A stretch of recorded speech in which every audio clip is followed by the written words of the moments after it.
The Military Religious Freedom Foundation is dedicated to ensuring that all members of the United States Armed Forces fully receive the constitutional guarantees of religious freedom. If those rights are violated, what are the consequences? Let's find out. Major General Robert L. Caslen, Jr. He is current president of the Officers Christian Fellowship.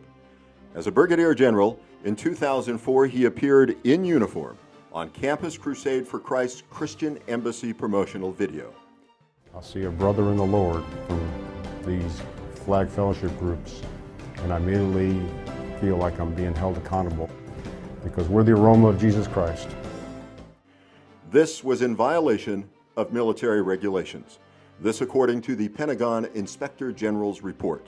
The violations: appearance of governmental sanction, on personal participation in non-federal entities, wearing of the uniform, wear and appearance of Army uniforms and insignia. On July 20th, 2007, the Pentagon Inspector General recommended that the Chief of Staff of the Army consider appropriate corrective action. What were the consequences and what price was paid? None whatsoever. Worse yet, he remained in his position as Commandant of Cadets at the U.S. Military Academy West Point until May 2, 2008. Also, he was appointed to Major General, which was confirmed by the Senate on April 29, 2008. In addition, he was appointed to the prestigious position of Commanding General of the 25th Infantry Division. Preston M. Pete Guerin. As a special assistant to former Defense Secretary Donald Rumsfeld, in 2004 he appeared in Campus Crusade for Christ Christian Embassy promotional video. The Christian Embassy has been there and has been a rock that I can rely on, been an organization that helped me in my walk with Christ, and I'm just thankful for the service they give. It's a wonderful ministry. What were the consequences and what price was paid? None whatsoever. He was appointed as acting United States Secretary of the Air Force in November 2005. He was also appointed as Under Secretary of the Army in February 2006, and he was named acting Secretary of the Army by Defense Secretary Robert Gates in March 2007. In addition, he was confirmed as Secretary of the Army by the Senate on July 16, 2007. Colonel Lucius Morton. As a lieutenant colonel, he appeared in uniform in the 2004 Christian Embassy promotional video. These godly men are taking godly principles that they're learning in the Christian Embassy Bible studies, and they're applying those things to their personal lives. And as a result, they're going to go out and they're going to lead men, and their soldiers are going to benefit from the fact that they are military men that are also godly men. According to the Pentagon Inspector General's report, military regulations were violated. The violations: appearance of governmental sanction, on personal participation in non-federal entities, wearing of the uniform, wear and appearance of Army uniforms and insignia. On July 20th, 2007, the Pentagon Inspector General recommended that the Chief of Staff of the Army consider appropriate corrective action. What were the consequences and what price was paid? None whatsoever. He was selected to attend the U.S. Army War College and was promoted to colonel on October 1, 2007.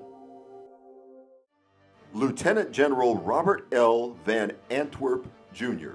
He was past president of the Officers Christian Fellowship, OCF.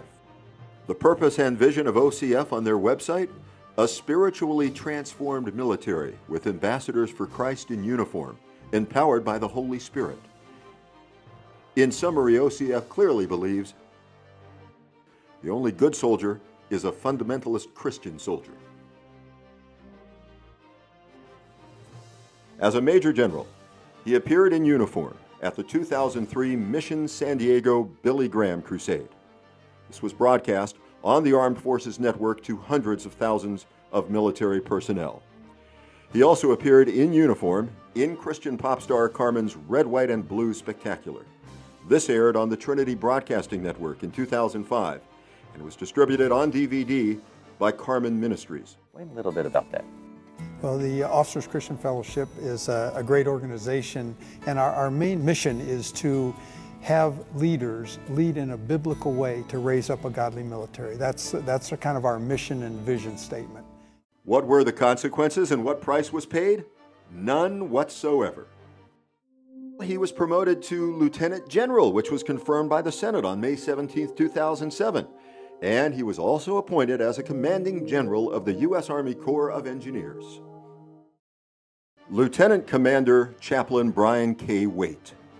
As a reserve chaplain, in 2001 he published Islam Uncovered, a virulently anti-Muslim book. In February 2002, the book was pulled off the market due to plagiarism and faked endorsements. After his acceptance into the Naval Chaplain Corps in June 2002 as an active duty Navy lieutenant, in 2006, 2007, and 2008, he was booked as a featured speaker at Cecil Todd's Revival Fires Ministries camp meetings. This is an excerpt of Cecil Todd's May 2008 sermon, delivered at one of the Revival Fires Ministries Yellow Ribbon rallies. This sermon appears on the ministry's website, the same website that contains a photo of Chaplain Waite in uniform and his letter endorsing Revival Fires.